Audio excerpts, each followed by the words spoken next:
Act 2 of The Taming of the Shrew by William Shakespeare.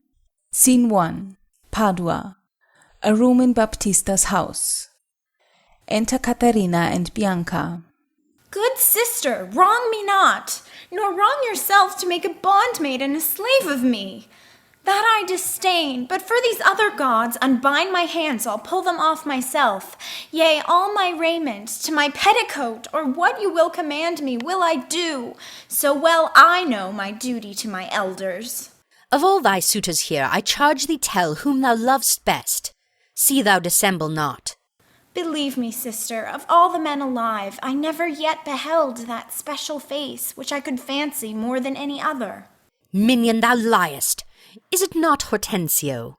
If you affect him, sister, here I swear, I'll plead for you myself, but you shall have him.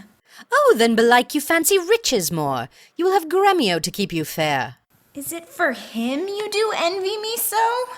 Nay, then you jest, and now I well perceive you have but jested with me all this while. I prithee, sister Kate, untie my hands. If that be jest, then in the rest was so. Strikes her. Enter Baptista. Why, how now, dame, whence grows this insolence? Bianca, stand aside. Poor girl, she weeps. Go ply thy needle, meddle not with her. For shame, thou hilding of a devilish spirit. Why dost thou wrong her that it ne'er wrong thee? When did she cross thee with a bitter word? Her silence flouts me, and I'll be revenged. Flies after Bianca. What? In my sight? Bianca, get thee in. Exit Bianca. What, will you not suffer me? Nay, now I see she is your treasure. She must have a husband, and I must dance barefoot on her wedding day, and for all your love to her lead apes in hell. Talk not to me. I will go sit and weep till I can find occasion of revenge. Exit. Was ever gentleman thus grieved as I? But who comes here? Enter Gremio, with Lucentio in the habit of a mean man, Petruchio, with Hortensio as a musician, and Tranio, with Biondello bearing a lute and books. Good morrow, neighbor Baptista. Good morrow, neighbor Gremio. God save you, gentlemen. And you, good sir, pray have you not a daughter, called Katharina, fair and virtuous? I have a daughter, sir, called Katharina. You are too blunt. Go to it orderly. You wrong me, Signor Gremio. Give me leave. I am a gentleman of Verona, sir, that, hearing of her beauty and her wit, her affability and bashful modesty, her wondrous qualities and mild behaviour, am bold to show myself a forward guest within your house, to make mine eyes the witness of that report which I so oft have heard, and for an entrance to my entertainment I do present you with a man of mine. Presenting Hortensio. Cunning in music and the mathematics, to instruct her fully in those sciences, whereof I know she is not ignorant. Accept of him, or else you do me wrong. His name is Licio, born in Mantua. You're welcome, sir, and he for your good sake. But for my daughter Katharina, this I know she is not for your turn. The more my grief. I see you do not mean to part with her, or else you like not of my company. Mistake me not, I speak but as I find. Whence are you, sir? What may I call your name? Petruchio is my name, Antonio's son, a man well known throughout all Italy. I know him well. You are welcome for his sake. Saving your tale, Petruchio, I pray, let us that are poor petitioners speak too. Beccari, you are marvellous forward. Oh, pardon me, Signor Gremio, I would fain be doing. I do not doubt it, sir, but you will curse your wooing. Neighbor, this is a gift very grateful, I am sure of it. To express the like kindness myself, that have been more kindly beholding to you than any, freely give unto you this young scholar that has long been studying at Rheims, as cunning in Greek, Latin, and other languages as the other in music and mathematics. His name is Cambio. Pray accept his service. Presenting Lucentio. 1,000 thanks, Signor Gremio. Welcome, good Cambio. To Tranio. But, gentle sir, methinks you walk like a stranger. May I be so bold to know the cause of your coming? Pardon me, sir, the boldness is mine own, that being a stranger in this city here, do make myself a suitor to your daughter. unto Bianca, fair and virtuous. Nor is your firm resolve unknown to me, in the preferment of the eldest sister. This liberty is all that I request, that, upon knowledge of my parentage, I may have welcome mongst the rest that woo, and free access and favour as the rest. And, toward the education of your daughters, I here bestow a simple instrument, and this small packet of Greek and Latin books. If you accept them, then their worth is great. Lucentio is your name, of whence, I pray? Of Pisa, sir, son to Vincentio. A mighty man of Pisa. By report I know him well. You are very welcome, sir. To Hortensio. Take you the lute. To Lucentio. And you the set of books. You shall go see your pupils presently. Holla, within. Enter a servant. Sirrah, lead these gentlemen to my two daughters, and tell them both these are their tutors. Bid them use them well. Exit servant, with Hortensio, Lucentio, and Biondello. We will go walk a little in the orchard, and then to dinner. You are passing welcome, and so I pray you all to think yourselves. Signor Baptista, my business asketh haste, and every day I cannot come to woo. You knew my father well, and in him me, left solely heir to all his lands and goods, which I have bettered rather than decreased. Then tell me, if I get your daughter's love, what dowry shall I have with her to wife? After my death, the 1/2 of my lands, and in possession 20,000 crowns. And for that dowry I'll assure her of her widowhood, be it that she survive me, and all my lands and leases whatsoever. Let specialties be therefore drawn between us, that covenants may be kept on either hand. Ay, when the special thing is well obtained, that is, her love. For that is all in all. Why, that is nothing. For I tell you, father, I am as peremptory as she is proud-minded. And where two raging fires meet together, they do consume the thing that feeds their fury. Though little fire grows great with little wind, yet extreme gusts will blow out fire and all. So I to her, and so she yields to me. For I am rough, and woo not like a babe. Well mayst thou woo, and happy be thy speed. But be thou armed for some unhappy words. Ay, to the proof, as mountains are for winds, that shake not though they blow perpetually. Re-enter Hortensio, with his head broke. How now, my friend, why dost thou look so pale? For fear, I promise you, if I look pale. What, will my daughter prove a good musician? I think she'll sooner prove a soldier. Iron may hold with her, but never lutes. Why, then thou canst not break her to the lute? Why, no, for she hath broke the lute to me.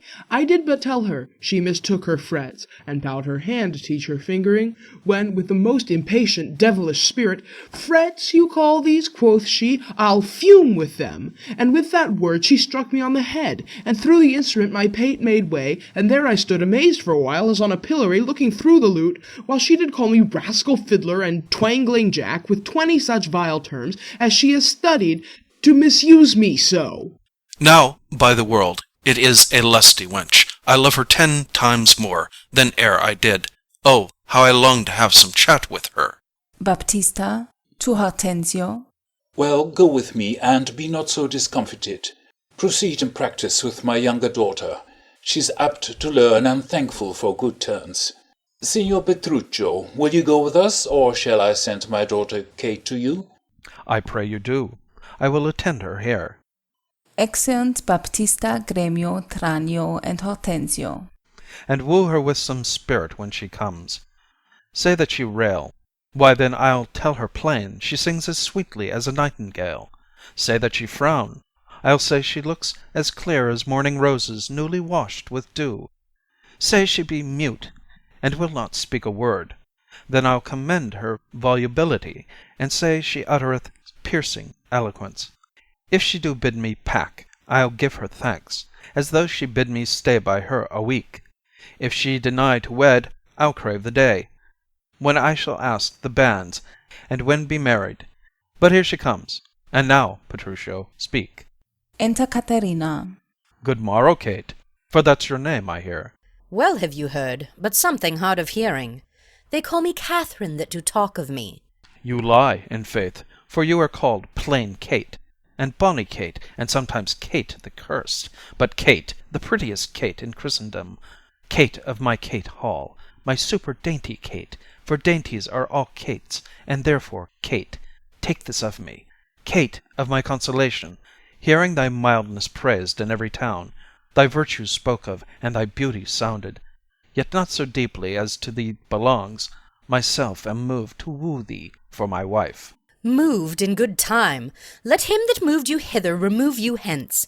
I knew you at the first, you were immovable. Why, what's a movable? A joint stool. Thou'st hast hit it. Come, sit on me. Asses are made to bear, and so are you. Women are made to bear, and so are you. No such jade as bear you, if me you mean. Alas, good Kate, I will not burden thee. For, knowing thee to be but young and light... Too light for such a swain as you to catch, and yet as heavy as my weight should be. Should be. Should buzz. Well ta'en, and like a buzzard. O slow-winged turtle, shall a buzzard take thee? Ay, for a turtle as he takes a buzzard. Come, come, you wasp. Faith, you are too angry. If I be waspish, best beware my sting. My remedy is, then, to pluck it out. Ay, if the fool could find it where it lies. Who knows not where a wasp does wear his sting? In his tail. In his tongue. Whose tongue? Yours, if you talk of tails, and so farewell. What, with my tongue and your tail? Nay, come again. Good Kate, I am a gentleman. That I'll try. Striking him. I swear I'll cuff you if you strike again. So may you lose your arms. If you strike me, you are no gentleman. And if no gentleman, why then no arms. A herald, Kate? Oh, put me in thy books. What is your crest, a coxcomb? A combless cock. So Kate will be my hen. No cock of mine you crow to like a craven. Nay, come, Kate, come. You must not look so sour. It is my fashion when I see a crab. Why, here's no crab, and therefore look not sour. There is. There is. Then show it to me. Had I a glass, I would. What, you mean my face? Well aimed of such a young one. Now, by St. George, I am too young for you. Yet you are withered. 'Tis with cares. I care not. Nay, hear you, Kate. In sooth, you scape not so. I chafe you if I tarry, let me go. No, not a whit. I find you passing gentle. 'Twas told me you were rough, and coy, and sullen, and now I find report a very liar. For thou art pleasant, gamesome, passing courteous, but slow in speech, yet sweet as springtime flowers. Thou canst not frown, thou canst not look askance, nor bite the lip, as angry wenches will, nor hast thou pleasure to be cross in talk, but thou with mildness entertained thy wooers, with gentle conference, soft and affable. Why does the world report that Kate doth limp? O slanderous world! Kate, like the hazel twig, is straight and slender, and as brown in hue as hazelnuts, and sweeter than the kernels. Oh, let me see thee walk. Thou dost not halt. Go, fool, in whom thou keep'st command. Did ever Dian so become a grove, as Kate this chamber with her princely gait? Oh, be thou Dian, and let her be Kate, and then let Kate be chaste, and Dian sportful. Where did you study all this goodly speech? It is extempore, from my mother wit. A witty mother, witless else her son. Am I not wise? Yes, keep you warm. Marry, so I mean, sweet Katherine, in thy bed, and therefore setting all this chat aside, thus in plain terms, your father hath consented that you shall be my wife, your dowry agreed on. And will you, nill you, I will marry you. Now, Kate, I am a husband for your turn, for by this light, whereby I see thy beauty that doth make me like thee well, thou must be married to no man but me, for I am he am born to tame you, Kate, and bring you from a wild Kate to a Kate conformable as other household Kates. Here comes your father. Never make denial. I must and will have Katherine to my wife. Re-enter Baptista, Gremio, and Tranio. Now, Signor Petruchio, how speed you with my daughter? How but well, sir? How but well? It were impossible I should speed amiss. Why, how now, daughter Catherine, in your dumps? Call you me daughter?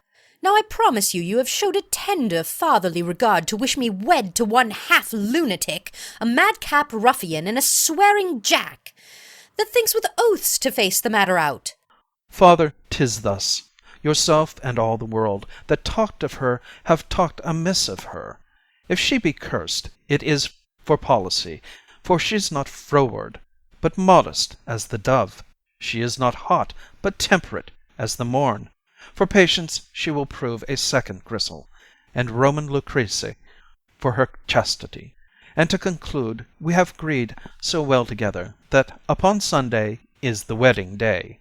I'll see thee hanged on Sunday first. Hark, Petruchio, she says she'll see thee hanged first. Is this your speeding? Nay, then good night our part. Be patient, gentlemen. I choose her for myself. If she and I be pleased, what's that to you? 'Tis bargain twixt us twain, being alone, that she shall still be cursed in company. I tell you, 'tis incredible to believe how much she loves me.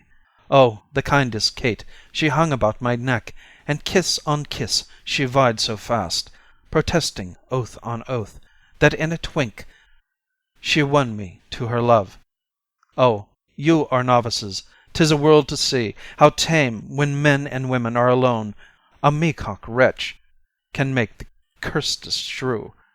Give me thy hand, Kate, I will unto Venice, to buy apparel 'gainst the wedding day. Provide the feast, father, and bid the guests. I will be sure my Catherine shall be fine. I know not what to say, but give me your hands. God send you joy, Petruchio. 'Tis a match. Amen, say we. We will be witnesses. Father and wife and gentlemen, adieu. I will to Venice. Sunday comes apace. We will have rings and things and fine array. And kiss me, Kate. We will be married a Sunday. Exeunt Petruchio and Katharina, severally. Was ever a match clapped up so suddenly? Faith, gentlemen, now I play a merchant's part, and venture madly on a desperate mart. 'Twas a commodity lay fretting by you. 'Twill bring you gain or perish on the seas. The gain I seek is quiet in the match. No doubt but he hath got a quiet catch. But now, Baptista, to your younger daughter, now is the day we long have looked for. I am your neighbour, and was suitor first. And I am one that love Bianca more than words can witness or your thoughts can guess. Youngling, thou canst not love so dear as I. Greybeard, thy love doth freeze. But thine doth fry. Skipper, stand back. 'Tis age that nourisheth. But youth in ladies' eyes that flourisheth. Content you, gentlemen, I'll compound this strife. 'Tis deeds must win the prize, and he of both that can assure my daughter greatest dower shall have my Bianca's love. Say, Signor Gremio, what can you assure her? First, as you know, my house within the city is richly furnished with plate and gold, basins and ewers to lave her dainty hands, my hangings all of Tyrian tapestry.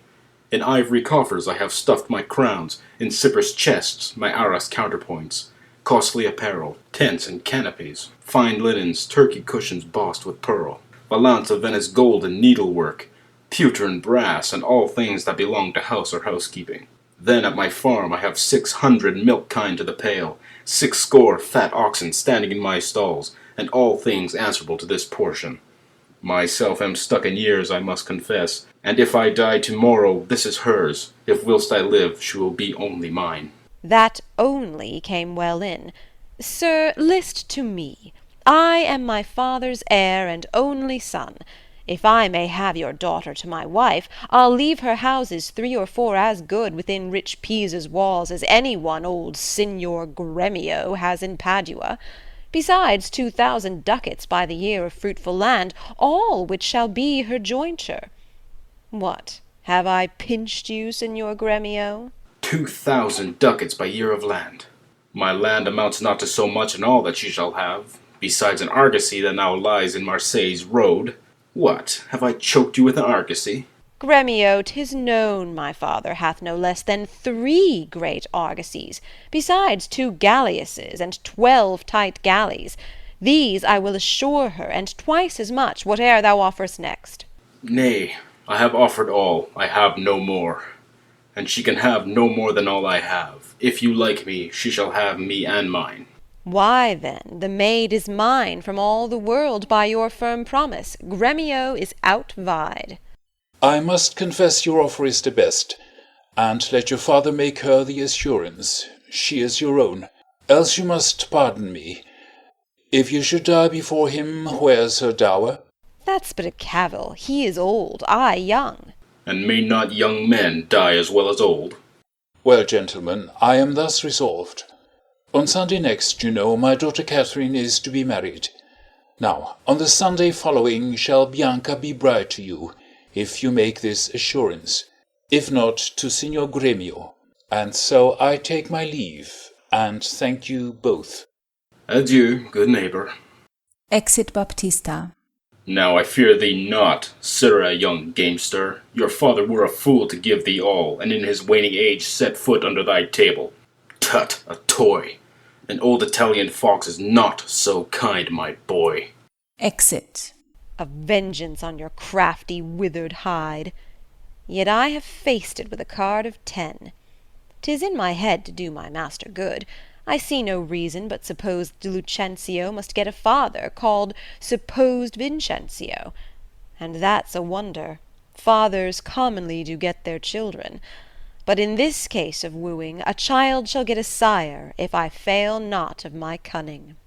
Exit. End of Act 2.